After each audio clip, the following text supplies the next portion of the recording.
Kawan TV1. Assalamualaikum warahmatullahi wabarakatuh. Waalaikumsalam warahmatullahi wabarakatuh. 20 Oktober 2024 adalah awal pemerintahan Prabowo Subianto sekaligus menggantikan rezim sebelumnya yaitu Joko Widodo. Dan dimulailah harapan baru bagi negeri ini untuk mendapatkan kebaikan-kebaikan yang telah dijanjikan oleh Prabowo Subianto. Namun berikutnya kita lihat bahwa ternyata langkah demi langkah yang diambil oleh Pak Prabowo tidak jauh berbeda dengan apa yang dilakukan oleh Jokowi. Bisa kita lihat dengan menteri-menteri yang dipasang oleh Pak Prabowo untuk menempati posisi-posisi penting masih hampir sama dengan apa yang dipasang oleh Jokowi pada eranya. Pun kita tahu akhir-akhir ini PIK 2 telah menjadi berita nasional dan sampai dengan detik ini belum ada statement dari Pak Prabowo yang berpihak kepada rakyat yang menolak represivisme dari pembangunan PIK 2 yang kemarin memang disahkan oleh Jokowi sebagai PSN. Dan untuk itu pada hari ini 31 Desember 2024, hari terakhir tahun 2024, kita mengadakan acara refleksi akhir tahun dengan tema rezim Prabowo kelanjutan rezim Jokowi. Telah hadir bersama kita tokoh-tokoh yang nanti akan menyampaikan pandangannya terkait refleksi setahun terakhir ini. Yang pertama ada Bang Ahmad Fazluddin SH sebagai koordinator TA MOR PTR, nanti bisa dijelaskan. Kemudian nanti insya Allah akan hadir juga Ustaz Eka Jaya, beliau dari Ketua Umum Pejabat. Berikutnya ada Bang Juju Purwanto SHMH sebagai Ketua Tim Mitigasi TA MOR PTR. Kemudian yang keempat ada Pak Taufik Bahaudin, beliau mewakili WeWatch. Dan yang berikutnya ada Bang Azam Khan SH, beliau adalah Sekjen TPUA yang hari ini masih Sehat hidup. yang hari ini masih tetap semangat untuk mengusut kasus ijazah palsu dari Jokowi. Allahu Akbar. Kemudian ada Bang Ismar Syarif Syafruddin SHMH, Ketua Tim Advokasi Bela Ulama Bela Islam. Dan yang terakhir ada Vicky Balfas, Presidium Forum Aksi, yang insya Allah beliau masih ada di perjalanan. Untuk mempersingkat waktu mungkin kita akan mulai dari Bang Ahmad Fazluddin yang hari ini cukup sibuk juga dalam menangani kasus PSN PIK 2 yang memang bersidang kemarin tanggal 16 Desember 2024 dan nanti sidang berikutnya tanggal 6 Januari 2025. Nanti mungkin bisa memaparkan kasus itu sekaligus kasus-kasus terakhir yang sedang viral nih Pak. Khususnya adalah bagaimana Harvey Muiz yang korupsinya ratusan triliun kemudian hanya dihukum 6,5 tahun saja. Nanti bisa dielaborasi. Silakan Bang Ahmad Fazluddin. Bismillahirrahmanirrahim. Assalamualaikum warahmatullahi wabarakatuh. Waalaikumsalam. Alhamdulillah rabbil alamin wa bihi nasta'in ala umuri dunya wa ala alihi wa sahbihi amma ba'd. Pada rekan-rekan sejawat juga tokoh-tokoh yang hadir pada kesempatan kali ini ada Bang Azam Khan Sekretaris Jenderal di Bela Ulama Aktivis, ada Bang Ismar Syafruddin, Ketua Tim Advokasi Bela Ulama Bela Islam, yang kita tahu kiprahnya dalam membela ulama-ulama kita dari narasi war on terrorism yang senyatanya sejatinya adalah war on Islam. Karena kasus-kasus terorisme ternyata pada faktanya bukanlah upaya untuk memerangi kejahatan, tetapi upaya untuk menjadikan ulama dan ajaran-ajaran Islam itu seolah-olah penjahat dan kejahatan yang harus diperangi. Jadi kita tahu bahwa banyak kasus-kasus yang terjadi dalam narasi war on terrorism, war on Islam. Jadi juga kriminalisasi terhadap umat Islam dan ajaran-ajarannya. Dan ada orang profil Pak Udin, beliau dari Watch yang terus concern untuk memelototi berbagai persoalan bangsa terkait fenomena kebangkitan neo PKI begitu, dan ini juga terus menjadi persoalan yang tidak pernah bisa diselesaikan secara tuntas karena negara tidak mengadopsi masalah ini sebagai masalah yang krusial, sehingga ancaman dari kedaulatan negara oleh ideologi komunisme dan sosialisme itu terus menjadi bahaya dan bahaya aktual dari yang lain. Nah, hari ini saya ingin mulai dari sisi refleksi tahun, yakni tahun 2024. Kalau kita mau simpulkan, walaupun banyak peristiwa lain di tahun 2024 ini, tapi kita bisa simpulkan tahun 2024 itu yang paling kontras, kadang kita bisa sebut sebagai tahun politik, karena di 2024 itu ada gawe nasional, yaitu pemilu dan pilpres yang sudah kita laksanakan, bahkan disusul dengan pilkada secara langsung untuk pemilihan kepala daerah baik gubernur, bupati, dan wali kota yang belum lama ini juga sudah selesai. Yang kalau kita perhatikan dengan anggaran hingga 93 triliun rupiah, ternyata gawe politik nasional khususnya pilpres dengan biaya mahal. Pemilu pilpres itu ada 93 triliun, untuk pemilihan presiden dan wakil presiden sendiri 43,7 triliun. Ternyata anggaran negara yang diambil dari pajak rakyat dengan angka 43,7 triliun itu, menurut sejumlah kalangan, kalau saya kutip netizen itu, proses pilpres kita hanya menghasilkan kelas pemimpin pembagi susu keliling. Jadi angka 43 triliun hanya dapat pemimpin yang paling terakhir pembagi susu keliling. Inilah dia. Dan kemudian angka 43 triliun yang totalnya dengan 93 triliun itu juga boleh bisa kita katakan hanya menghasilkan kepemimpinan yang omong-omong. Omong-omong itu sendiri sebenarnya kan dipopulerkan oleh Presiden Prabowo Subianto yang saat itu menjadi capres, yang pada intinya bahwa hari ini banyak sekali orang yang hanya bernarasi, hanya bermain citra, tapi tidak bertindak nyata. Maka sebutannya disebut dengan omong-omong atau hanya omong doang. Tapi apalagi ternyata saya mohon izin Bapak Presiden Prabowo Subianto, kualifikasi hanya omong-omong itu saya rasa hari ini juga bisa disematkan pada era pemerintahan yang sebenarnya sudah 2 bulan berjalan ini. Betul. Ini tepatnya sejak 20 Oktober 2024 yang lalu, di mana hari itu adalah hari penanda peralihan kekuasaan dari rejim sebelumnya, yakni Saudara Joko Widodo, dan beralih kepada presiden yang baru, yakni Saudara Prabowo Subianto.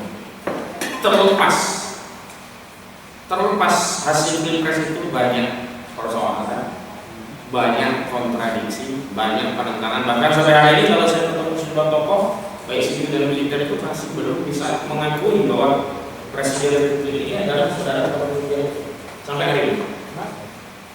Ya, karena prosesnya yang bermasalah.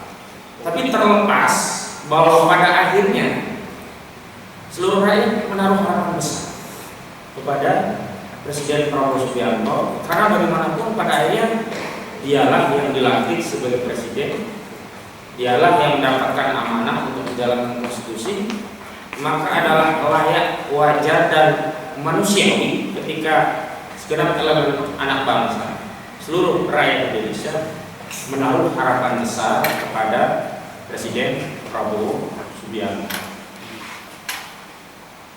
Tapi terlepas kita tidak bisa menjadikan periode 2 bulan kekuasaan saudara Prabowo sebagai indikator. Tapi setidaknya 2 bulan ini bisa kita lihat arah kebijakannya seperti apa ke depan. Kalau ada narasi melanjutkan dalam konteks hal-hal yang positif, tentu siapapun tidak menampik gitu, bahkan mendukung hal-hal yang baik di era sebelumnya. Kalau kita juga bertanya di era rejim Jokowi itu yang baik yang mana gitu kan?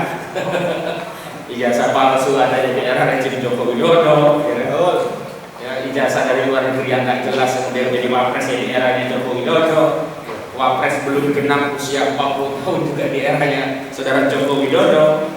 Kriminalisasi ulama, bahkan ulamanya sudah sempat diundang ke kantor istana presiden, tapi ditangkap sebagai terorisme juga di eranya saudara Joko Widodo. Ya, kenaikan pajak TBL, BBM yang ugal-ugalan itu juga terjadi di era saudara Joko Widodo. Sebenarnya sampai hari ini ya secara objektif kita masih bingung gitu. Hal positif mana yang tidak dilanjutkan yang menjadi legasinya dari saudara Joko Widodo. Apalagi dalam periode 2 bulan ini justru indikatornya akan melanjutkan apa-apa yang dulu kita kritik di era rejim Joko Widodo. Dalam bidang ekonomi misalnya lah, ya. Dari dulu kita tahu bahwa persoalan bangsa kita itu memang kemampuan ekonomi kita belum maksimal, dan semestinya pejabat-pejabat kita baik pemerintah maupun DPR itu mencontoh emak-emak ya yang di rumah tangga. Kalau menyusun anggaran pendapatan dan belanja rumah tangga APBRT, emak-emak itu selalu menyusun pengeluaran berdasarkan pemasukan yang diberikan oleh suami mereka. Jadi kalau suami mereka itu jadi bisa saya berikan biar nggak terlalu bau ya pada saatnya. Kalaupun ya dari pemasukan belanja rumah tangga, jadi sebenarnya ini ya. Nanti kalau yang ibarat baru ibarat saya. Siap. Jadi kalaupun mereka ya mendapat anggaran pemasukan dari belanja suami mereka sehari misalkan hanya 50.000, maka dia membelanjakan ya sebatas 50.000 itu secukupnya. Kalau ada barang dan jasa yang wajib, ya diganti lah, disubstitusi lah. Ya gulanya nggak gula putih lah, ganti gula merah. Yang penting suami masih bisa ngopi gitu kan. Jadi kalau bisa ngopi kan masih tenang gitu ya. Jadi jangan pula penting minta layanan kopi susu tapi kalau kasih APBN-nya yang diberikan pada istri hanya kopi doang gitu. Itu ibu-ibu, emak-emak itu atau rumah tangga itu lebih cerdik, lebih cerdas, mengikuti falsafah budaya kita, tidak boleh besar pasak daripada pengeluaran itu tidak boleh melebihi pemasukan. Sebisa-bisanya sama dengan pemasukan. Syukur kalau bisa diperkecil daripada pemasukan sehingga bisa nabung untuk keluarga. Tapi prinsip sederhana mengelola rumah tangga ini tidak diadopsi oleh pejabat kita, pemerintahan kita. Kita sebut pemerintah dan DPR karena menyusun APBN itu bukan hanya DPR, tapi kerjaan bersama, usulan dari pemerintah dan dibahas bersama DPR dan menjadilah undang-undang APBN. Dan undang-undang APBN kita di 2025 ini sekitar 3.000 triliun itu ternyata dibuat defisitnya sampai 612 triliun rupiah. Artinya apa? Negara kita itu memaksakan pengeluaran lebih besar daripada pemasukan. Harusnya kalau pemimpin ya yang memikirkan rakyatnya, karena kan akhirnya APBN tadi yang biayai bukan pejabat, rakyat yang kena pajak. Harusnya kalau belum bisa menambah pemasukan, jangan menambah pengeluaran. Kalau APBN kita potensi pendapatan pajaknya belum sanggup untuk ditingkatkan untuk memenuhi ekspektasi pengeluaran belanja negara, nggak usah ada pengeluaran yang ditambah seperti apa yang dilakukan oleh saudara Prabowo Subianto pasca dilantik, alih-alih merampingkan kabinet dalam rangka melakukan efektivitas dan efisiensi kinerja sehingga terjadi pengetatan anggaran, sehingga rakyat jadi tenang karena tahu pejabatnya itu ikut prihatin. Sebaliknya justru diobral kementerian. Coba bayangkan betapa gendutnya kementerian dan lembaga kita. Menteri koordinator sudah meningkat banyak, kementerian kemudian dipecah-pecah jadi banyak, sehingga buzzer atau apapun bisa jadi pejabat di tingkat kementerian sekarang. Semua diakomodir. Sakit tidak kita sebagai rakyat? Sakit sekali. Di tengah keadaan yang sulit, pengeluaran negara tidak dikatakan, malah rencana di Januari fix PPN akan ditingkatkan menjadi 12%. 12% itu bukan 1% terhadap harga barang, tapi kalau dikaitkan dengan pajak itu udah 9% lebih. Pajak misalnya biasanya bayar misalkan 11.000, sekarang menjadi 12.000. 1.000 per 12 itu gede, itu berat. Pedagang itu mau ngambil untung seperak 2 perak aja bertaruh dengan customer, karena customer itu seisi seperak aja dia cari belanja di tempat lain. Pesaing lainnya, belum lagi keran bisnis kita untuk produk-produk import dari China dibuka seluas-luasnya. Coba bayangkan, pedagang-pedagang di Republik ini benar-benar menjadi seorang yang yatim piatu, tidak dilindungi oleh negara. Mereka harus bertaruh sendiri, modal sendiri, produksi sendiri, tapi dia harus bertarung dengan produk dari China yang proses produksi didukung secara total oleh negara. Mana bisa kita bertarung, bersaing? Ini ibaratnya pedagang-pedagang kita itu petinju kelas ringan atau kelas guru ya, disuruh bertarung di ring tinju dengan petinju kelas berat. Nah kemudian pejabatnya ngomongnya enak saja. Salah kalian tidak meningkatkan kinerja kalian. Itu kan kayak Luhut bin Sarpanjaitan saat produknya Elon Musk masuk dan itu akan merusak pasar domestik, termasuk Telkomsel, alih-alih memproteksi pasar teknologi domestik dari serbuan market dari teknologi digitalnya Elon Musk, Luhut Panjaitan malah ngomong salah sendiri, kita nggak kreatif, nggak meningkatkan kemampuan ilmiah kita untuk meningkatkan kapasitas kita dan seterusnya. Itu kan pejabat yang sangat menyakiti. Saat PPN ditingkatkan 12%, kita dapat bocoran dari Dahlan Iskan, ternyata hari ini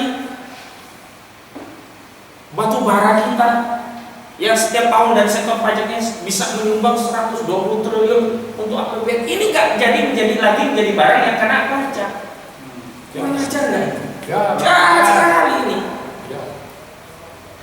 Lalu saat kita dikejutkan dengan kabar vonis kepada Muiz Harvey Muiz hanya berapa, 6 tahun? 6,5 tahun. 6,5 tahun.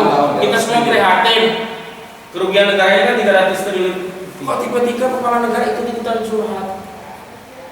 Presiden Prabowo ikutan curhat, itu menyakiti hati rakyat.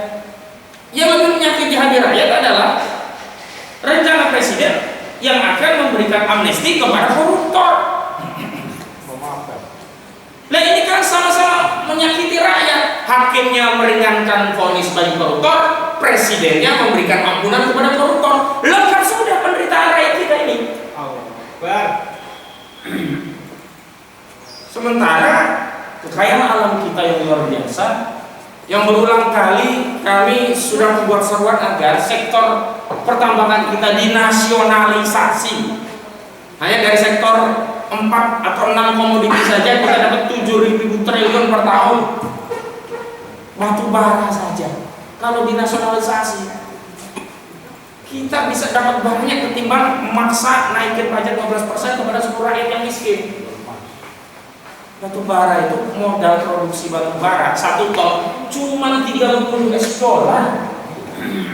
Harga batu bara berapa? Kalau sudah 180 US dollar itu udah untung berapa batu bara? Apalagi batu bara sempat di 300 US dollar per ton, modalnya cuma 30 perak dolar. Haruskan ini yang diambil oleh negara kalau memang benar-benar menjadi macan Asia. Ambil kekayaan alam, nasionalisasi, kelola oleh negara.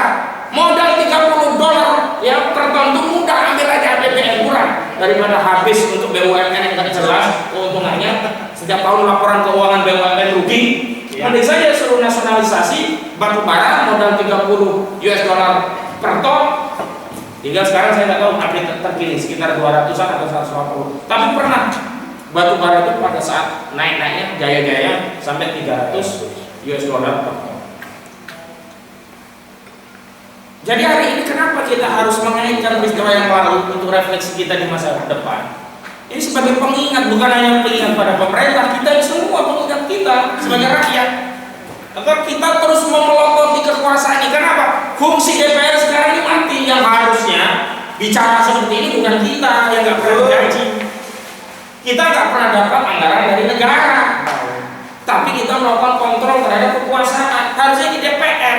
Tapi karena DPR tidak berfungsi, maka kita mengajak seluruh rakyat untuk benar-benar mengawasi jalannya roda kekuasaan. Sebab hari ini nggak bisa kita mengatakan biarin aja lah, toh mereka yang berkuasa, toh mereka yang akan diminta pertanggungjawaban ya. Enggak, kita kena dampaknya baik di dunia maupun di akhirat. Mantul.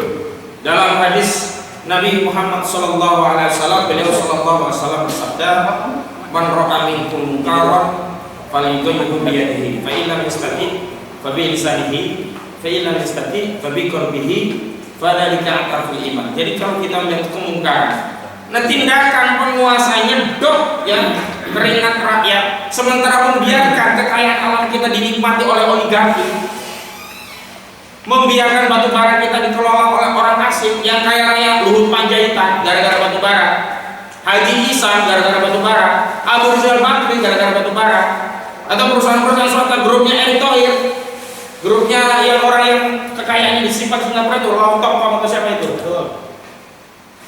Ini adalah sebuah kesalahan.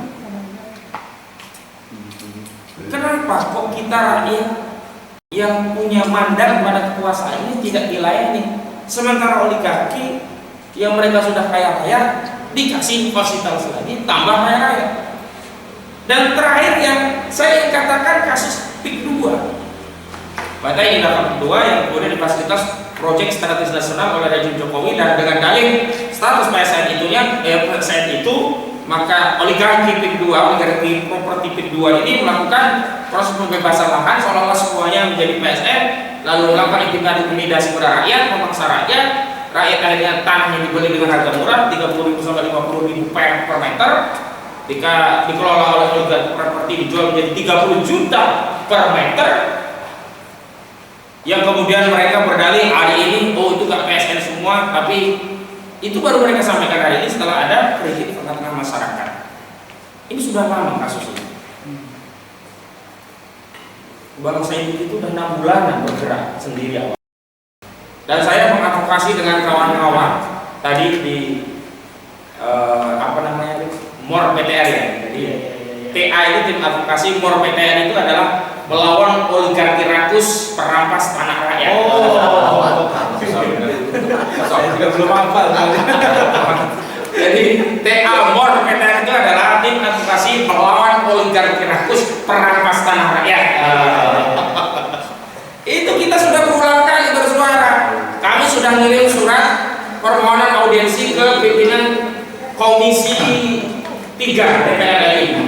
Kami juga sudah mengirim surat permohonan audiensi kepada DPD RI. Sampai hari ini belum ada jawaban. Padahal yang punya kepentingan mereka sebagai wakil-wakil rakyat untuk mengontrol proyek yang sudah merampas tanah rakyat ini. Ada tanah rakyat dirampas, sungai ditimbun, laut dipagari, kecelakaan menimbulkan cacat, kematian.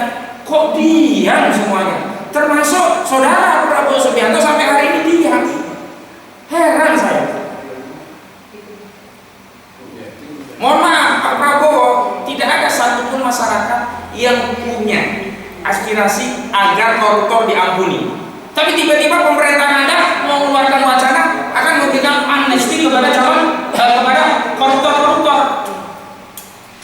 Anda bicara terhadap sesuatu yang tidak dibicarakan oleh rakyat Anda. Hari ini seluruh rakyat membicarakan tentang kezaliman PSN di berbagai wilayah. Di Rempang, termasuk di Banten PIK 2. Di Rempang ada saudara Tommy Winata yang punya Rempang Eco City. Di Banten ada saudara Aguan atau Sugianto Kusuma yang punya proyek pantai Indah Kapuk 2. Semua sudah protes. Ulama-ulama bersuara. Jawa Timur sekarang masuk. Jawa Timur sekarang juga iya, di Surabaya. Tapi kenapa kok tidak ada respon resmi dari negara gitu? Saya bertanya, negara ini dibentuk untuk siapa? Untuk melayani rakyat, melindungi rakyat, memenuhi hajat rakyat, atau menjadi pelayan, pelindung, dan memberikan kemaslahatan bagi oligarki? Kalau jawabannya yang kedua, oh ya sudah, kami tidak akan mempertanyakan lagi. Karena faktanya negara ini dibuat hanya untuk melayani oligarki. Negara ini memang untuk melindungi oligarki. Negara ini memang untuk menciptakan peluang bisnis dan keuntungan besar bagi oligarki. Sudah, kami tidak akan protes. Tapi kalau itu yang terjadi, tentu kami berhak marah. Kenapa? Karena saat kampanye tidak pernah ada satupun calon presiden yang menyatakan negara ini dibangun untuk kepentingan oligarki. Tidak ada. Mereka semua mengatakan kami akan berdiri bersama rakyat, kami akan wakafkan sisa hidup kami untuk rakyat, semua untuk rakyat. Sekarang kami bertanya, rakyat yang mana?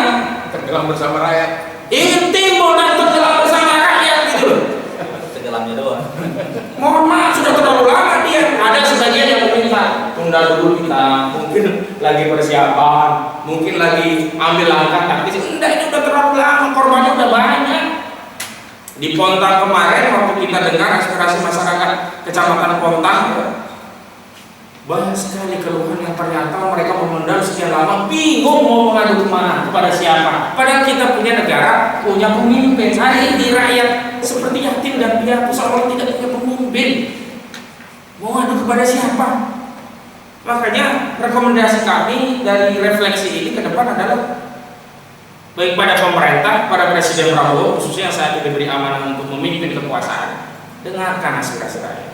Ingat, kualat kalau membangkang kepada aspirasi rakyat. Kualat. Banyak penguasa itu jatuh karena dia membangkang terhadap aspirasi rakyat. Tidak menunggu bertahun-tahun. Apakah saudara Prabowo Subianto itu kalah dengan saudara Aguan?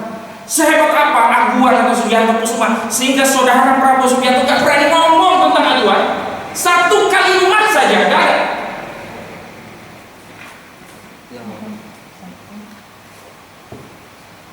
Makanya saya sudah katakan di sebelah tulisan, kalau hari ini ada orang masih membela PIK 2, membela saudara Aguan, pasti satu di antara 4 golongan. Golongan pertama, memang dia karyawan Aguan, kerja, dia membela Aguan untuk kerjaan dia, entah jadi direksi, komisaris, pekerja, jadi level tinggi atau rendah.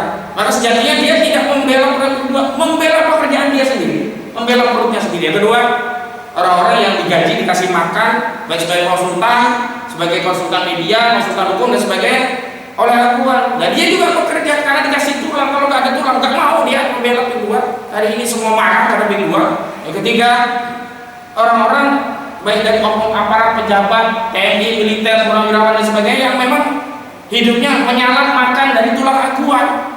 Maka mereka bersuara, nggak punya malu lagi sekarang, terbuka membela. Kalau dulu saya mohon maaf tutup mata saja. Ada purnawirawan jenderal kerja di oligarki tertentu, karena mereka membatasi, menjaga marahnya, nggak membuka diri keluar, ya kita hormatilah, namanya cari makan. Hari ini nggak punya malu, terbuka terang-terangan membela oligarki. Marah rakyat ini. Bahkan ada yang menawarkan, ya. Dan yang keempat, orang yang gila atau setidaknya rusak akal. Kenapa? Gak mungkin di saat masyarakat tergusur, sengsara, menderita, kok dia berpihak kepada oligarki yang ramah tanah. Dan saya sudah katakan, isu di PIK 2 itu tidak sekedar isu perampasan tanah, tapi isu kedaulatan negara.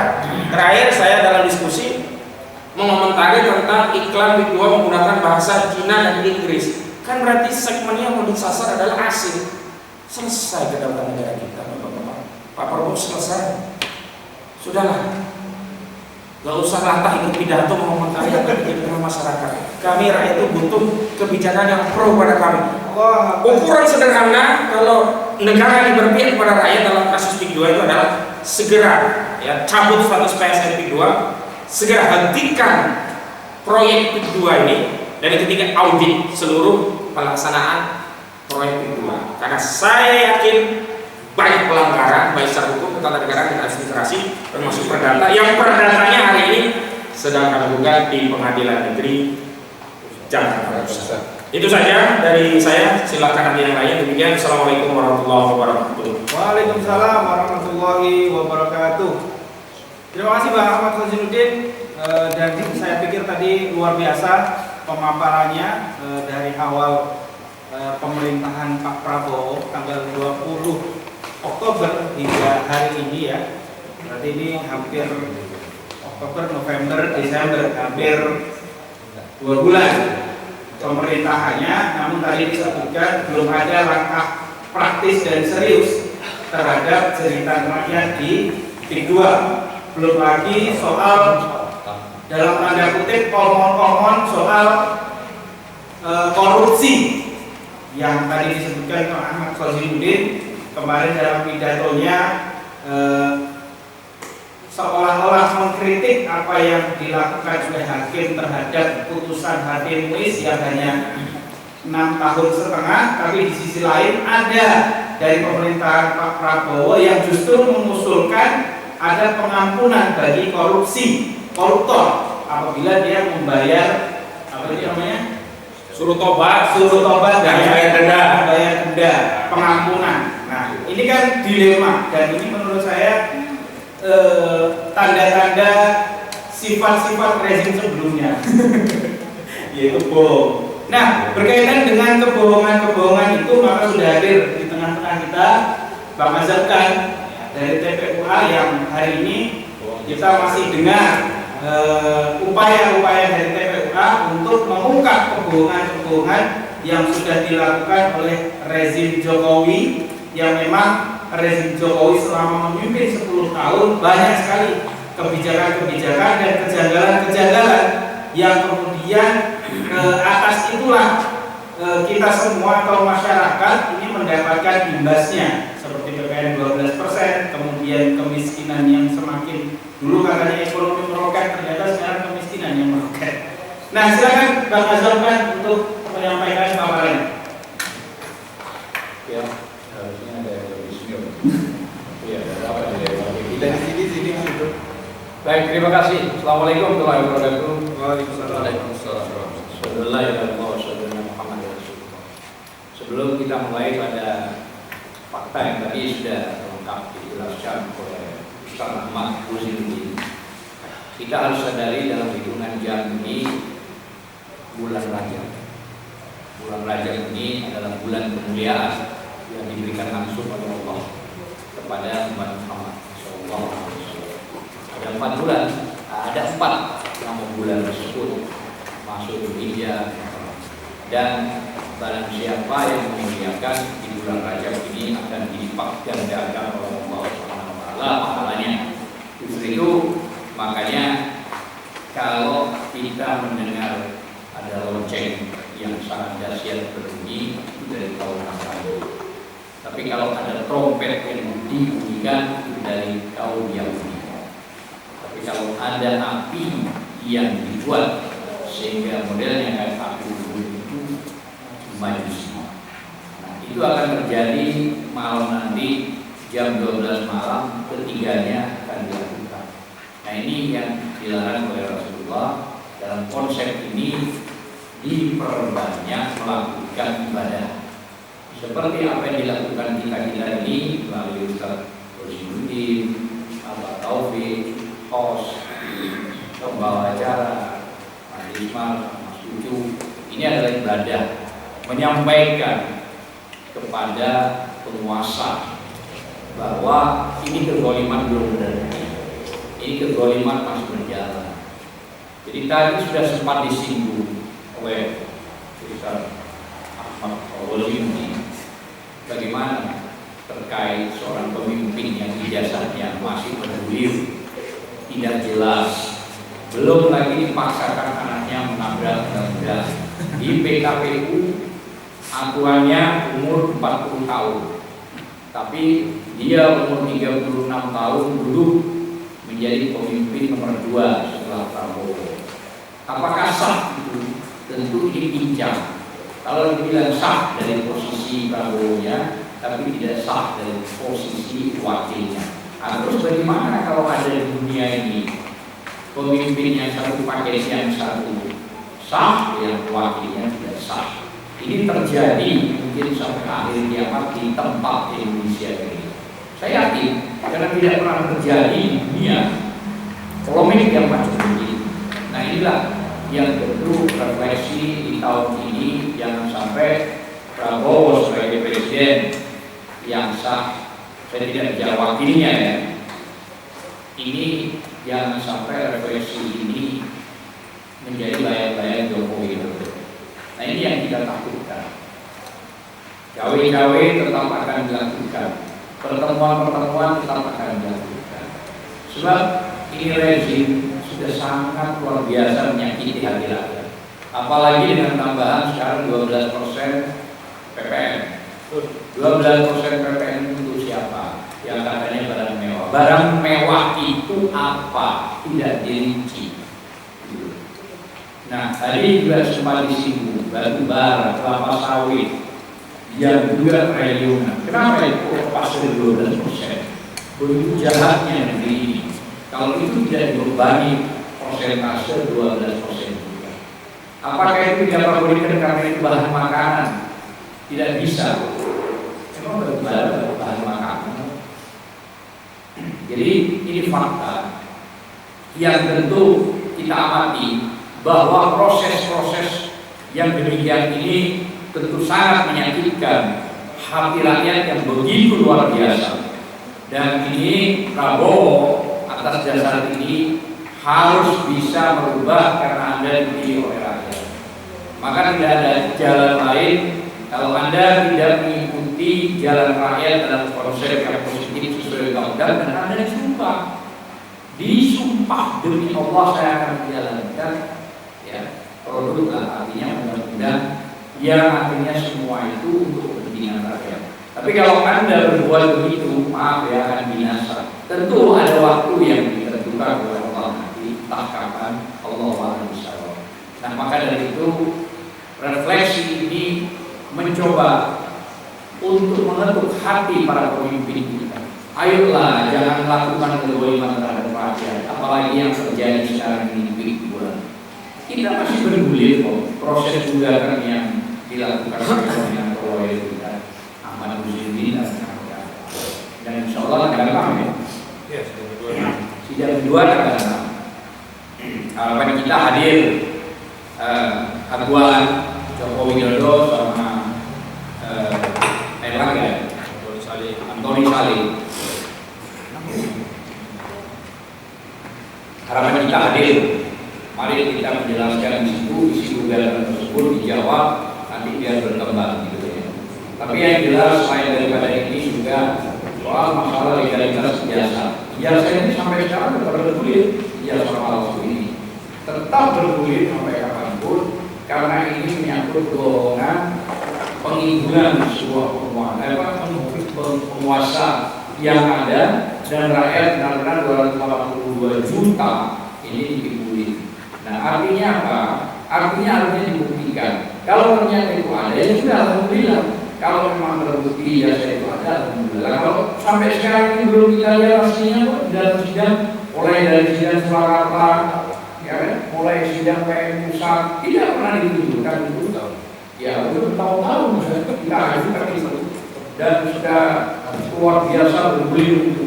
Bahkan yang kita gugat juga memang Joko Widodo sebagai presiden. Tapi juga ada DPR, ada MPR, ada KPU, ada Bawaslu, ada Menseknek, di Keuangan, di Pendidikan, KPU, Bawaslu, Kemenlu ya, termasuk rektor UGM. Tapi fakta ini kan tidak bisa menunjukkan. Padahal sederhana, kalau proses sidang itu kan sederhana, cepat. Artinya di bawahnya terakhir kita musuh Profesor Hukum. Tapi ya juga tidak bisa membuktikan, malah ribut yang ada di dalam sidang. Artinya ribut, dia menguatkan itu nanti masuk pada materi. Nah sayangnya Ketua Majelis Hakim PN itu memutus perkara antara penjara. Itu putusannya tidak punya kewenangan untuk mengadili perkara nomor sekian tentang gugatan jasa palsu. Ini kan salah gila ini. Mau ngadu mau mana?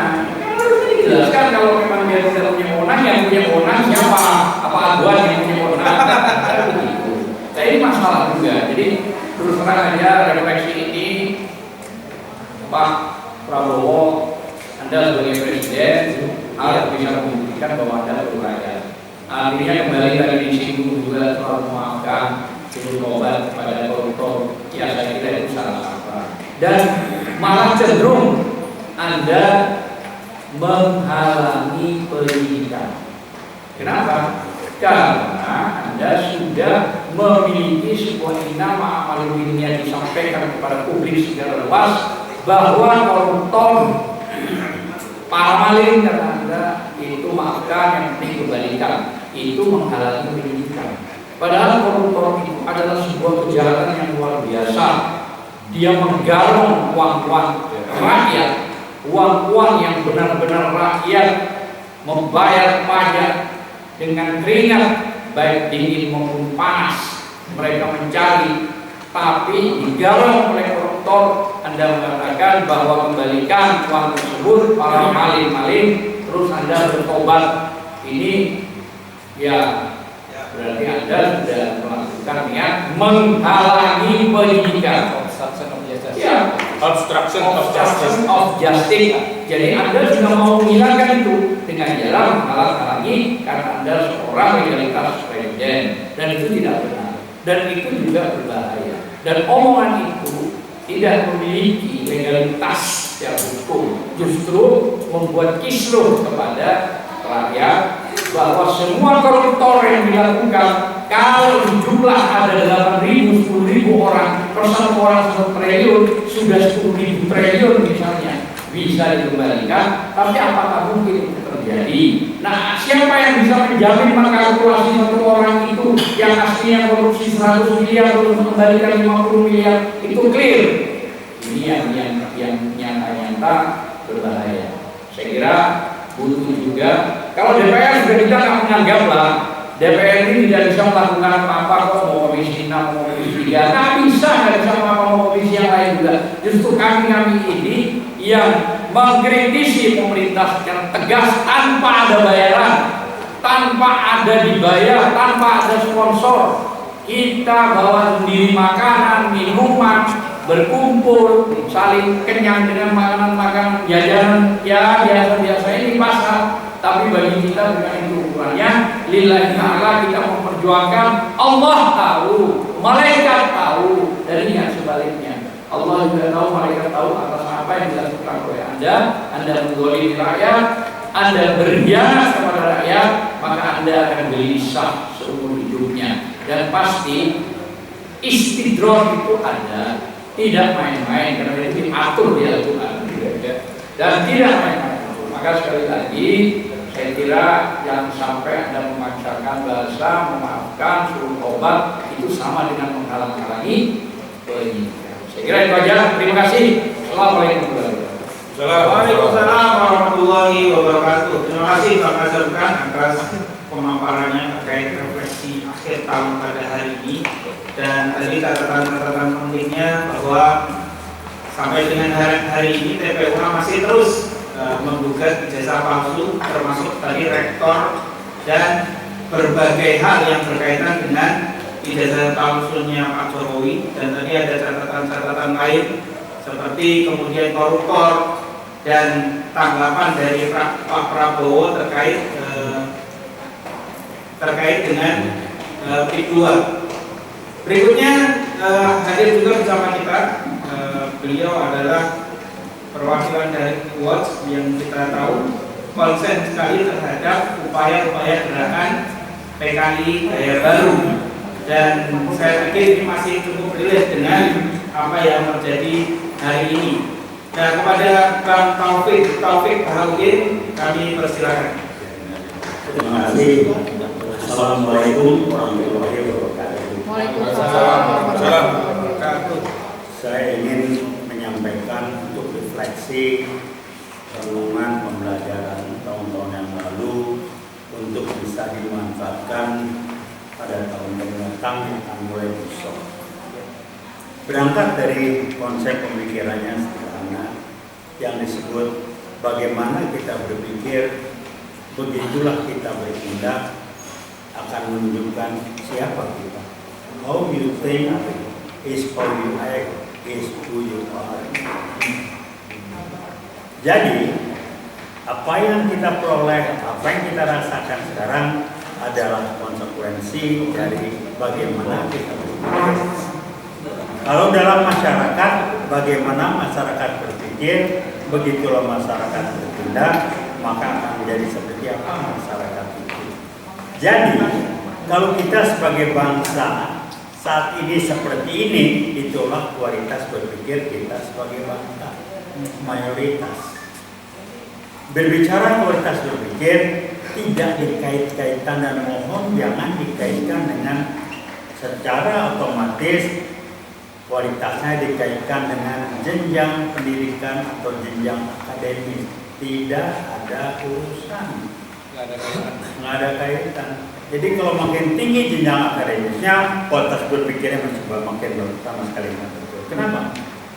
Akademis hanya berpikir basisnya kecerdasan intelektual (IQ) yang kontribusinya terhadap kualitas perilaku manusia yang terbaik hanya maksimal 20%. Sisanya minimal 80% adalah hasil kerja atau kualitas dari kecerdasan spiritual dan emosional minimal ya. Di mana minimal 60% adalah hasil kerja dari kualitas kecerdasan spiritual. Jadi kesimpulannya apa? Inilah cerminan kualitas kecerdasan spiritual bangsa ini yang jongkok. Jongkok kalau ribut, silakan ribut. Mikirnya kan sederhana. Saya berusaha mengingatkan diri saya dan mengatakan, saya coba lakukan, saya berikan kontribusi yang bermanfaat dengan tulus, ikhlas untuk orang banyak, semaksimal mungkin yang saya bisa lakukan. Apa yang semaksimal mungkin kalau saya bikin podcast, cuma itu. Nah pertanyaan, kita ini apa cuma bisa bikin begini? Apa nggak bisa turun di jalan? Dan lain sebagainya. Tapi yang jelas adalah selama kita berpikir seperti sekarang, kita akan menghadapi tahun depan seperti sekarang. Yang kedua, mayoritas masyarakat kita adalah mayoritas yang disebut dengan kualitas berpikirnya baru di jenjang ketiga dari 8 jenjang yang saya sampaikan berulang-ulang. Ini ada penelitiannya. Ini gambar yang ketiga apa? Kumpulan masyarakat orang-orang yang baru melihat sesuatu kalau sudah terjadi dan dia terkena. Jadi kemampuan antisipasinya ada rendah. Dengan kata lain, otaknya hanya mampu berpikir reaktif. Otaknya yang mampu bergerak kalau sudah kelihatan, kalau dia terkena dan lain. Ini kualitas kita. Dan lagi baru bisa menghargai seseorang kerja ataupun dia kerja kalau hasil kerjanya secara fisik terlihat. Jadi kalau kita membenahi pola pikir orang itu dianggap nggak kerja karena nggak kelihatan. Ini kualitas berpikirnya baru sampai di situ. Kemudian apa lagi? Semuanya berusaha ikut cawe-cawe, semuanya berusaha ikut ngerjain, ngomong, merasa bisa semua. Kualitas. Saya berusaha mengingatkan diri saya tidak akan bicara bidangnya, bukan saya. Kita kan semua ngomong, semua ngerti, semua jago, semua bisa. Sementara kejadian di sekarang instan reaktif. Tolong pikir, aguan bisa begini, tidak instan. Kok kita diam aja waktu proses menjadi seperti ini? Jokowi 10 tahun, 2 periode, kok diam aja, kok bisa 10 tahun? Mikir kita yang nggak beres. Baru ribut sekarang. Coba dipikirlah. Jadi sebelum kita ribut, tolong pikir kenapa semua terjadi. How you think is how you act is who you are. Kenapa? Kalau kita hanya bisa menyalahkan orang lain, tidak. Saya selalu mengatakan guyonannya simpel. Kalau kita kalah lari, kalah cepat lari oleh orang lain, ditanya kenapa kalah? Karena dia larinya cepat sih. Ini jelas. Ya kenapa dia bisa cepat? Bapaknya pelari sih. Jadi kita nggak pernah berpikir kenapa kita bisa dibikin seperti ini. Karena pikir kita kayak begitu reaktif. Kalau belum kebentur, belum benar. Mau sampai kapan begini? Silakan aja. Jadi kalau kita mau berubah, rubahlah kita dulu. Mikirnya simpel. Kenapa orang bisa melakukan itu ke kita? Karena kita membuka pintu, membuat orang itu bisa melakukan itu. Kalau kita dibodohin, jangan nyalain orang yang bodohin, salahin diri sendiri. Kita enggak. Kenapa lu dibodohin? Dia emang brengsek ngebodohin gua gini. Lu yang bego, rombak pikirnya. Kita enggak nyalain yang bodohin. Lu nggak pernah mikir kenapa bisa dibodohin karena lu bego. Artinya apa? Besok lu jangan bego lagi. Kita enggak mikirnya nyalain orang terus, reaktif. Kalau belum kebentuk nggak pernah mikir. Untuk menjadi pintar nggak bego itu tidak instan, ada proses. Jadi kita nggak mampu berpikir proses, kecuali berpikir instan. Mau sampai kapan? Nah, mayoritas masyarakat terutama pengambil keputusan berpikir yang baik. DPR, kita sudah melupain DPR, semua lupain mau enggak, tapi kenapa dia terjadi kita diam aja. Terima gaji satu periode DPR, dia tidak diberi lagi pensiunnya seumur hidup. Apa benar ini? Konsep pensiun itu apa? Diam aja. Kenapa? Karena kita nggak kena, kita merasa nggak kena. Ini nama kualitas berpikir kita. Benerin dulu DPR, bubarin kalau perlu. Jadi kenapa? Anggota DPR kan dari partai-partai. Partainya mau diajar, datangin tuh pimpinan partai. Saya nggak sebut nama lah, ada nama yang ngomongnya hebat, pimpinan partai, tapi gara-gara dia nggak tahu apa yang dikerjakan, dia lakukan apa-apa, hatinya dia nggak ngerti apa-apa, bengong, supaya jadi korban. Jadi yang perlu adalah pahami kualitas berpikir kita. Kalau kita belum bisa melakukan yang lebih baik, minimal tidak menambah kerusakan, tidak menambah keberengsekan dengan kualitas berpikir kita. Minimal. Kalau kita itu aja nggak bisa, sama juga kita jalan pakai motor di jalan. Kalau kita tidak bisa memperbaiki suasana jalanan yang benar, lu jangan bikin jalanan yang benar. Contoh, naik motor kalau geber kenapa dibuka, kok didiemin ya? Udah nggak bisa bikin jalanan nyaman, dia bikin ribut dan dianggap biasa. Dia kualitas berpikir seperti ini. Dari sana dimana ini itu kecil-kecil kayak itu sumber masalah. Jadi kalau kita sendiri tidak benar diri kita mau jadi seperti itu. Jokowi 2 periode 10 tahun. Padahal kita semua betul, si rekap nggak benar, kenapa masih dipakai? Udah tahu si rekap nggak beres, Anies masih dijorokin untuk ikut pemilu pakai si rekap. Ini apa nggak sakit gitu? Saya nggak tahu bisa ngomong apa lagi nanti. Jadi jangan kita ribut sama orang lain, benahin diri kita dulu. Bagaimana orang bisa bertindak berbuat kita, itulah cerminan siapa? Kualitas diri kita. Masa kita digini diam itu bisa Jokowi 10 tahun. Saya nggak tahu dengan rekan saya Bro Edi terus untuk ijazah palsu. Jokowi mesti dikerangkeng, ijazah palsu itu kriminal. Hakim lagi sidang, saya jadi prinsipal, kebetulan kabur dari sidang. Kok diam aja masyarakat? Kok diam aja masyarakat? Itu tangkap hakim-hakim yang kabur itu, ngapain aja? Udah berbalik ketemu sebelum mediasi, akhirnya nggak berhasil diambil oleh hakim, dikatakan putusannya apa? Kami tidak berwenang. Ini omongan apa? Dan masyarakat diam aja. Ini yang kualitas kita. Jadi berpikirnya, kalau situasi sekarang begini, kita mendiamkan dan membuat atau membiarkan situasi itu terjadi. Mindset kita yang nggak beres, muncul dan perilaku tindakan kita yang benar, maka semua jadi seperti ini. Nah, 2025 mulai besok kita mau bikin seperti apa? Nggak berubah, kita akan ulangi lagi, duplikasi apa yang kita lakukan 2024. Jangan nyalakan asing. Kita belum, ini asing boleh masuk. Abon bisa bikin pakai iklan bahasa Cina, bahasa Inggris. Ya kok yang ngomong cuma di media aja, media sosial. DPR ngapain aja?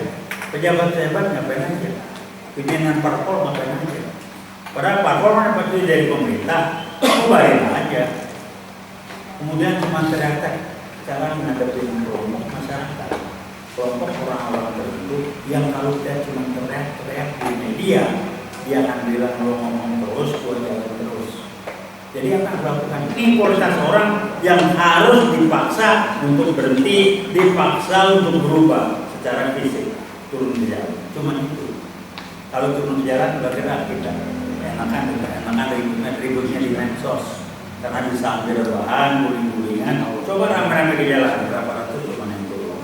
Jadi jangan nyalahkan bajingan-bajingan, bangsa-bangsa yang bikin rusak negara ini, karena kita pun membiarkan mereka dan merasa sudah melakukan upaya lewat medsos, lewat ngomong, guling-gulingan, tapi tidak ada aksi tindakan perbuatan yang membuat mereka berhenti melakukan itu. How you think is how you act is you are. Kalau berpikir kita, cari penyebabnya, jangan reaktif, cari sumbernya, benahi soal mereka tidak bisa melakukan itu lagi. Masa kalau turun demo berapa orang nih, kita kan usianya minimal 60, saya menjelang 80 kalau kita bisa nyebut yang lain yang mudah-mudahan ngapain? Yang mudah-mudahan ngapain? Sibuk tahun baru. Apa sih tahun baru itu? Sibuk ini, sibuk itu. Terus yang ini cuma ngomong. Mindsetnya tanpa sadar. Kalau saya sudah ngomong di media sosial, saya sudah menyelesaikan tugas tanggung jawab saya dan saya tidak bertanggung jawab. Ciri-cirinya apa? Semoga Allah malah saya. Iya. Saya komentar sambil bilang Allah mau tadi dibilang udah tahu yang bilang benar. Lo nggak ngomong semoga. Urusan lu beres di soal dunia. Bahwa dengan urusan dunia agak penting, ya udah, jangan ribut. Jadi ini yang kejadian robah mindset kita. MUI saya lihat, saya nggak tahu, tapi saya menganggap ada indikasi MUI di kerangkeng tidak bisa berbunyi kencang. MUI harusnya berbunyi sebagai acuan umat kalau sudah bicara tidak di kerangkeng. Kok bisa di kerangkeng? Karena kita membiarkan yang MUI di kerangkeng. Jadi gimana? Ini contoh. Kalau mengatakan umat Islam tidak punya atau belum punya pimpinan nasional atau nasional leader minimal siapa yang kalau ngomong didengar enggak ada. Kelas ngomong kecil segala macam dan mereka jalan terus.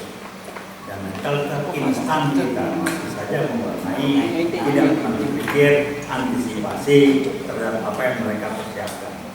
Yang satu lagi yang ingin saya angkat kembali, karena kita mentalitas hati tidak pernah mencari kenapa dan apa sumber dari semua masalah.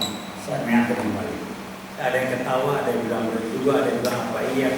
Sumber masalahnya adalah PKI gaya baru bermain. Ada yang bilang mana PKI itu udah buat otak lu memang begitu. Lu bisa ngomong kalau kelihatan. PKI gaya baru itu nggak kelihatan. Jadi kalau nggak kelihatan jangan ada. Lihat apa tidak. Ciri-cirinya gampang. Lihat hasil kerjanya, lihat sasaran dari kerja mereka. Cuma dua. Siapapun yang berbuat bertindak lewat cara apapun, kalau hasilnya atau arahannya adalah memperlemah dan atau mengacak-acak umat Islam dan atau memperhatikan itu orang sudah dipapari atau dijadikan tangan, perpanjangan tangan PKI gaya beragama. Mentalitas kita memang kelasnya baru. Kalau nggak kelihatan fisik, dianggap nggak ada. Kalau juga ada, kalau dia nggak kena dengan peristiwa kejadian itu, dianggap nggak penting. Jadi kalau kaki temennya keinjak, kena kejepit meja, dia berteriak, kita tanya kenapa kejepit meja? Tahu dia tahu. Rasanya oh ya udah, karena dia nggak kejepit. Kalau dia kejepit, kakinya baru dia berteriak, baru dia merasakan kejepit itu sakit. Ini mental kita. Mau berubah nggak? Mau. Kalau mau berubah silakan aja. Saya mengatakan saya akan lakukan maksimal yang saya bisa lakukan, minimal lewat lewat podcast, menyadarkan, mengedukasi masyarakat, benahin mindset kita, benahin berpikir kita, agar perilaku kita dan kita menjadi orang yang berbeda dan tidak lagi menjadi korban, tidak lagi diganggu gugat, dimain-mainkan oleh mereka-mereka yang saya sebut dengan langsung tidak langsung dipapari atau kepanjangan tangan dari PKI kayak baru yang merusak umat Islam dan umat TNI. Mau sampai kapan kita menentukan?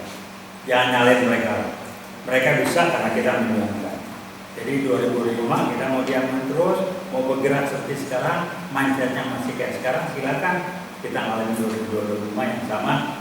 Saya dengan reward minimal dan teman-teman yang lain akan berusaha untuk tidak terulang kembali dan kita mengingatkan publik masyarakat berhentilah berpikir reaktif, berhentilah berpikir instan, tingkatkan kemampuan kita melihat yang belum terjadi, berpikir antisipatif, jangan nunggu terjadi baru kita ribut. Itu aja yang saya sampaikan. Terima kasih. Wassalamualaikum warahmatullahi wabarakatuh. Waalaikumsalam warahmatullahi wabarakatuh. Terima kasih Bang Taufik Bahaudin. Nah, ini sekaligus mengingatkan kepada kita ya, masyarakat Indonesia, agar berikutnya tidak terjadi hal-hal seperti tahun-tahun yang lalu, maka cara berpikirnya harus berpikir yang antisipatif, tidak reaktif, dan tentu harus ada perubahan tahun 2025. Jangan sampai kemudian tahun-tahun berikutnya akan sama seperti tahun-tahun yang lalu. Dan ini sudah nampaknya sudah ada tanda-tanda demikian. Misalnya PPN 12%, kemudian koruptor juga nampaknya justru akan mendapatkan amnesti ya, dalam tanda kutip, tapi dan kita belum ada melihat perubahan yang baru di dalam pemerintahan kali ini. Maka kita ingatkan juga kepada masyarakat, kalau dia maka tentu yang akan berkuasa, yang akan memegang kekuasaan, maka akan itu saja dan akan semakin merusak negeri. Langsung saja saya serahkan berikutnya kepada yang menggagas ide acara pada hari ini. Beliau adalah Bang Jujur Purwanto. Pada beliau kami persilakan. Sisa 7 menit, nggak apa-apa. 7 menit. Silakan Bang. Sholat aja. Enggak apa-apa. Lanjut sholatnya aja. Saya enggak apa-apa lagi. Agak mundur-mundur dikit ya. Silakan Bang masuk. Baik, terima kasih. Assalamualaikum dan rekan-rekan semua. Selesai sekali lagi. Ada bagi kita ini. Dalam posisinya sudah membawakan acara ini. Dan rekan-rekan yang lain. Jelang aja, asal aja. Saya juga singkat saja bahwa tadi teman-teman rekan-rekan sama sudah untuk merefleksikan kira-kira persoalan terutama masalah hukum di tahun 2024 yang lalu sampai dengan akhir tahun ini. Saya ingin mencoba untuk juga merefleksikan perkara sebagai resiko di tahun 2024 kasus hukum yang mendapat perhatian besar dari masyarakat. Proses interest gitu oleh masyarakat. Di antaranya yaitu, saya akan memperhatikan saja, yaitu tentang jam baru-baru ini, kira-kira akhir tahun, jam khusus Jaksa Agung yang menyita uang dari 920 miliar dan emas aneka tambang 51 kg terhadap terdakwa Zaro Rika. Zaro Rika ini adalah sebetulnya mantan pejabat tinggi di Mahkamah Agung itu, gitu ya, yang diduga menjadi perantara atau maklar kasus Ronald Tanur. Ronald Tanur adalah salah satu anak daripada pejabat tinggi di jadi pajak, gitu ya, seperti itu. Jadi bisa bayangkan ya, hampir 1 triliun, gitu ya, seorang staf atau anak pejabat di Mahkamah Agung mengumpulkan harta sampai sekian, sampai sebesar. Yang tujuannya apa? Tujuannya adalah untuk urusan-urusan pungli, urusan suap penyuap, ya kan? Segala sesuatu yang berkaitan dengan kasus-kasus, atau katakan pengelolaan kasus, gitu ya, pengelolaan kasus Mahkamah Markus 1 triliun, ya, seperti itu. Jadi diungkap tahun 5 tahun nih kasusnya. Kemudian tidak hanya melulu tentang uang rupiah saja, tapi penyidik itu menemukan sekitar 74.000 dolar Singapura. Sebenarnya dolar yang lain, Amerika Serikat 71.000 euro, termasuk euro. Dan dolar Hongkong juga 483.000 dolar Hongkong.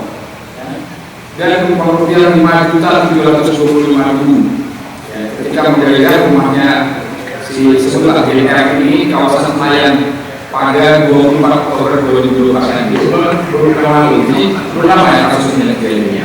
Jadi kita bisa bayangkan. Dan dalam hal ini ikut terlibat dalam kasus ini adalah yang bikin malu juga kalau kita sebagai aparat penegak hukum juga, itu majelis hakimnya juga terlibat rupanya.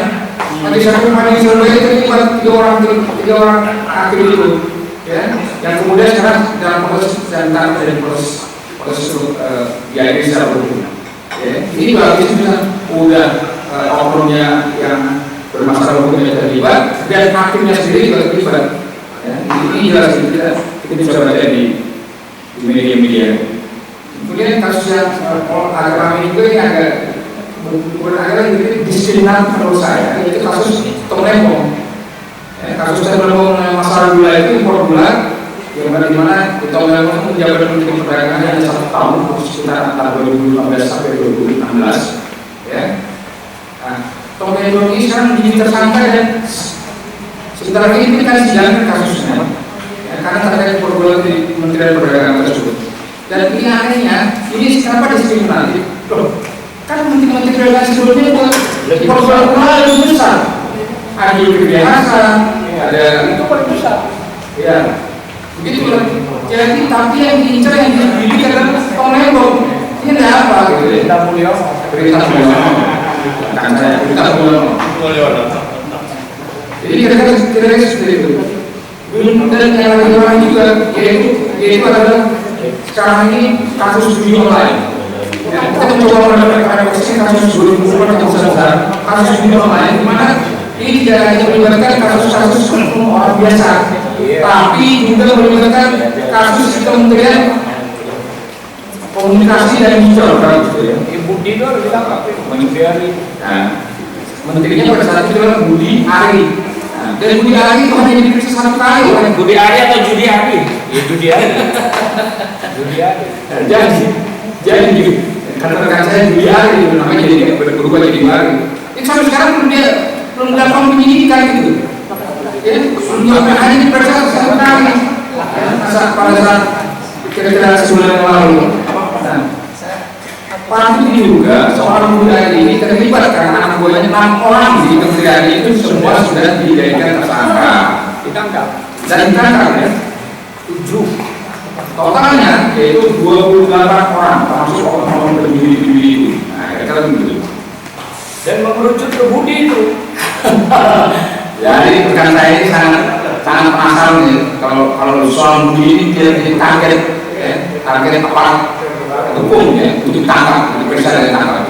Harus. Saya juga gitu harus. Ya. Jadi Budi mau untuk mana lagi? Jadi menteri sekarang. Tangkap aja. Jadi menteri. Yang lucu, Judi Ari ini penggagas mungkin bisa jadi nggak ditangkap. Tong Lempong ini kasus gula yang nggak jelas ditangkap. Pantesan kita minum kopi di gulanya nggak ada.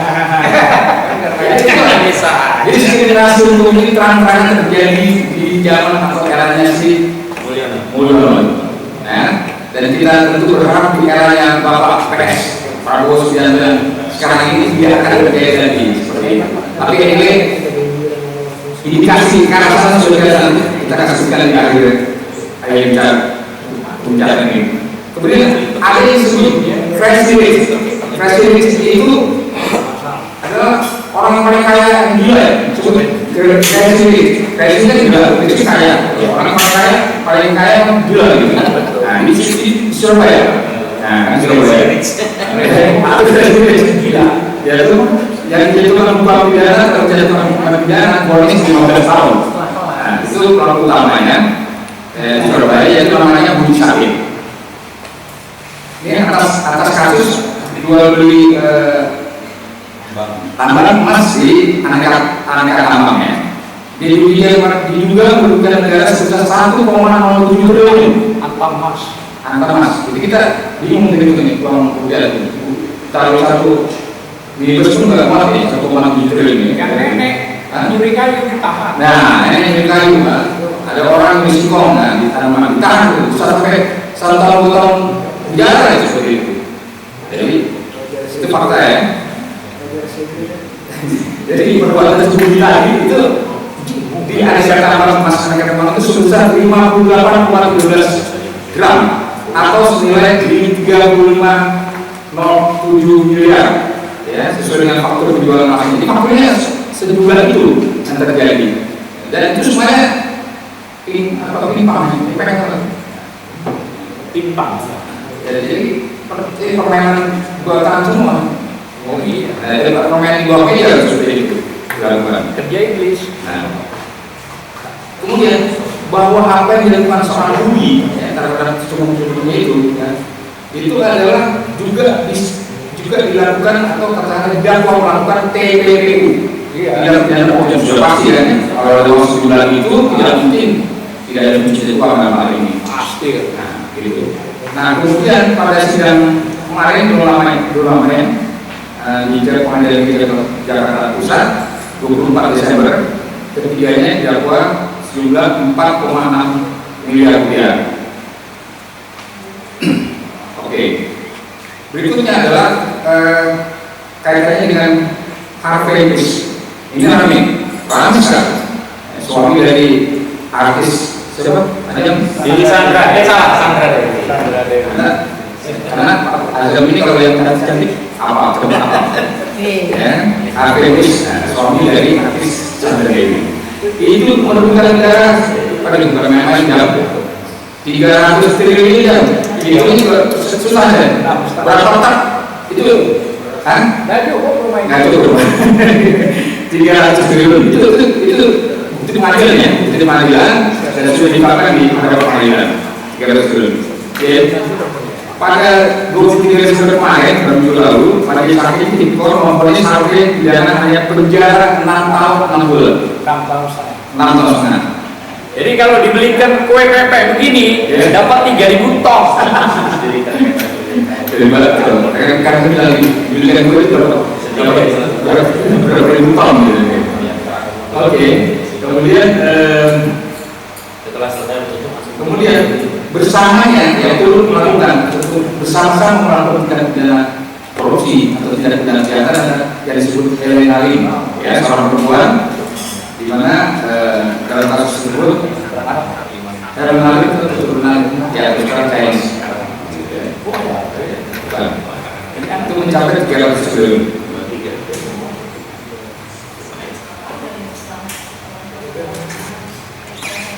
Oke. Bagaimana ada jeda? Ya. Oke. Nah, yang paling ini juga ramai juga. Semua ini ramai tahun 2024 karena melibatkan aparat kepolisian. Ini bukan kata-kata Kapolda, mantan Kapolda Sumatera Barat, kalau ya mantan Kapolda Sumatera Barat, Teddy Minasa, ingat ya? Ya, itu terjadi sekitar 18 Oktober 2022 dan baru tahun akhir kemarin di Kabupaten Polisi oleh Divisi Profesi dan Pengamanan Mabes Polri. Termasuk juga polisi, kasus yang lainnya adalah polisi sampai menembak pelajar SMK. Itu terjadi, ya, dengan alasan macam-macam. Si pelajar SMK tidak dalam kondisi melawan, tidak dalam kondisi membawa senjata tajam, tapi tembak dalam kondisi itu kejadian, ya. Kejadian polisi tembak pelajar.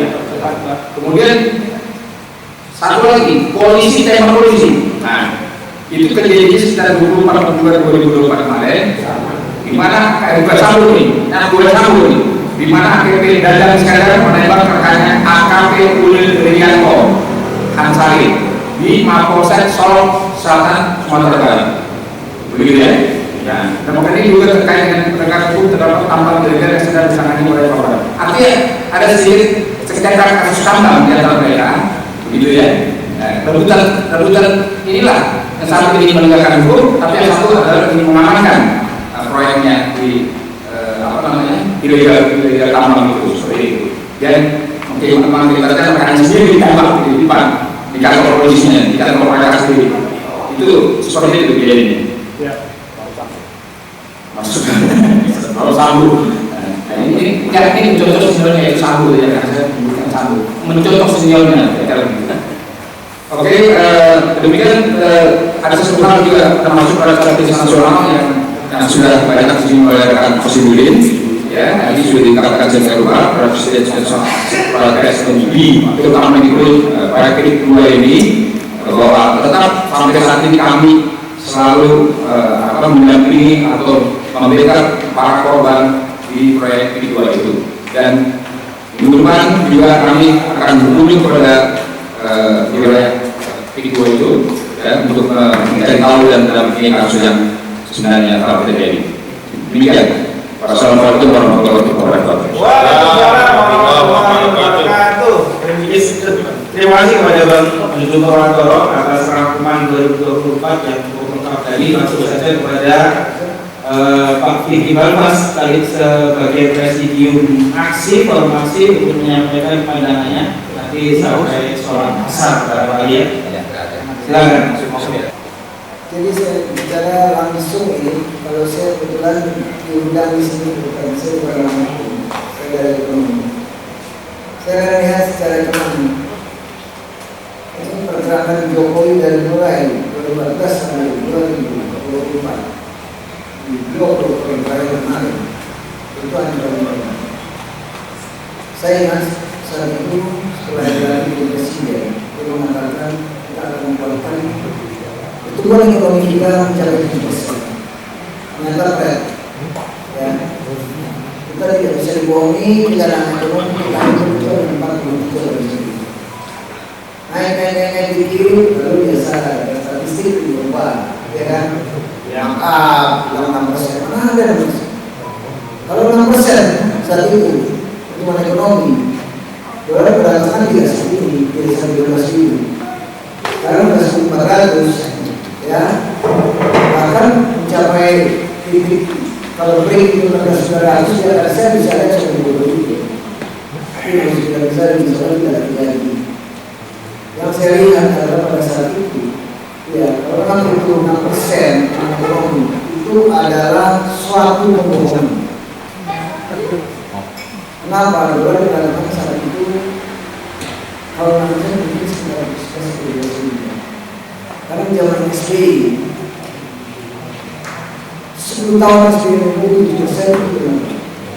Ya, dolar perdagangan 9.000 sampai 11.000 saat itu sudah diinvestasi oleh Indonesia. Dan itu gimana benarnya?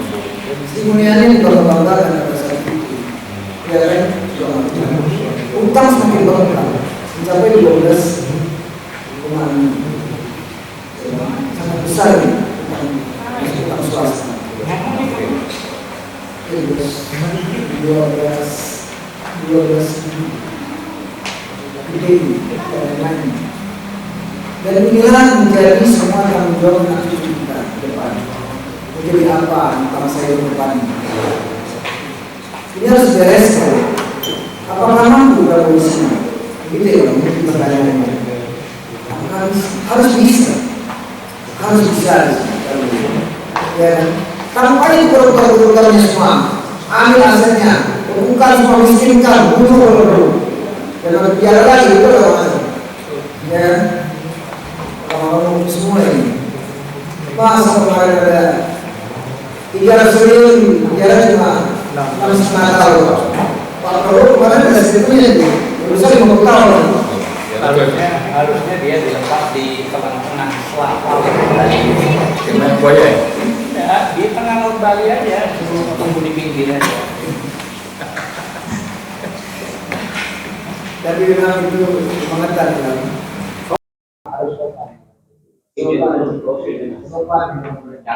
Paling ayam juga kembalikan ayam. Jadi kemarin di tahun, ya kan? Nah, ini bagaimana gitu?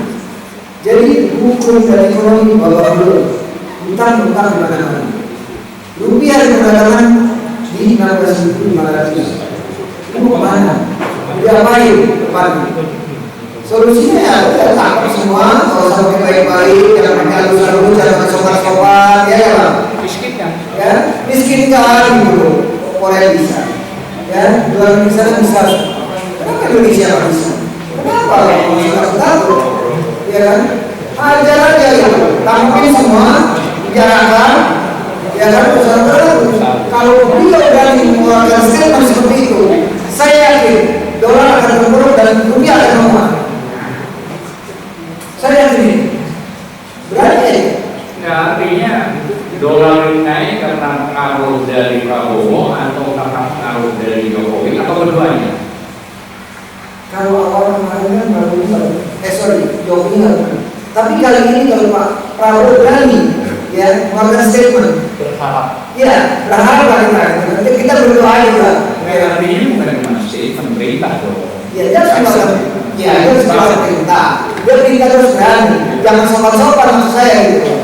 Kan sekarang baik-baik berkumpul ngomongin lagi kan. Cuma kan, iya kan? Nah ini makanya harus keras, harus keras.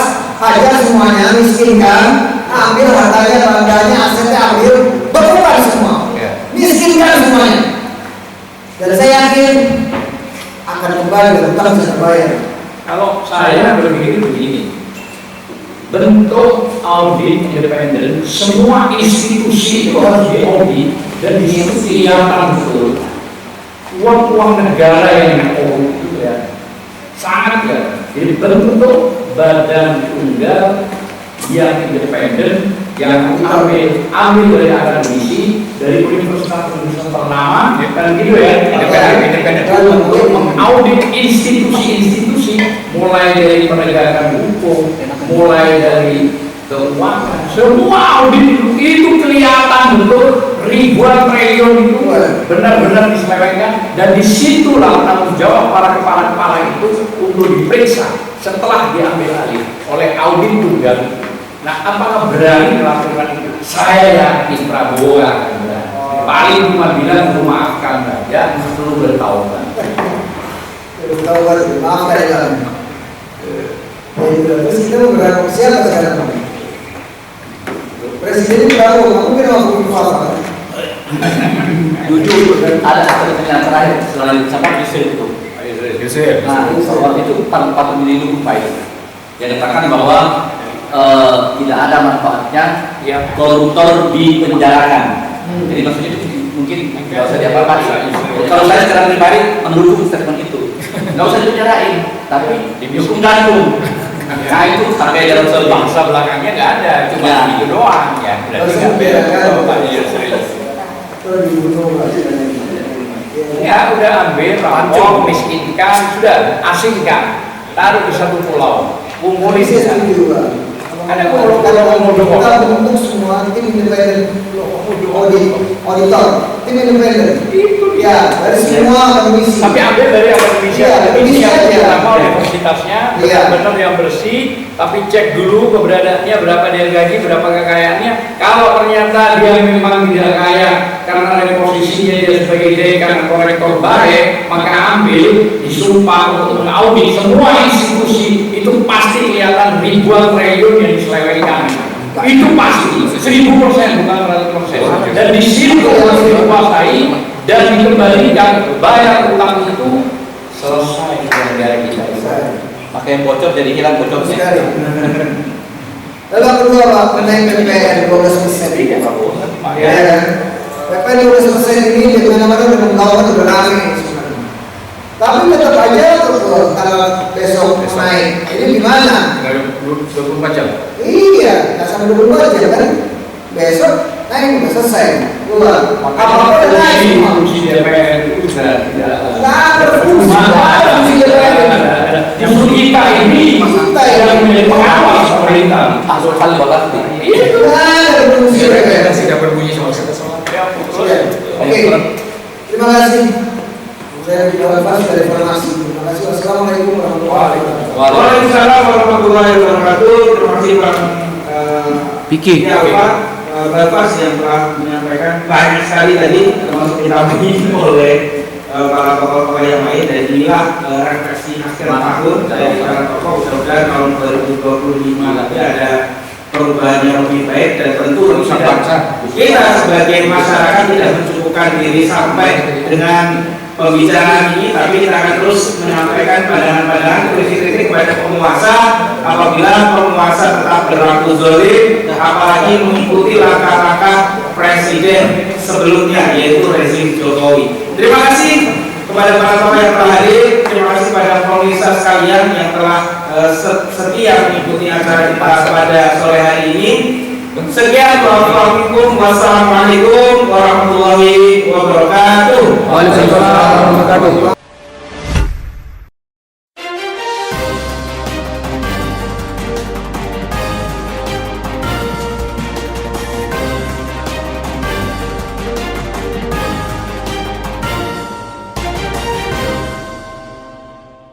One Kawan TV 1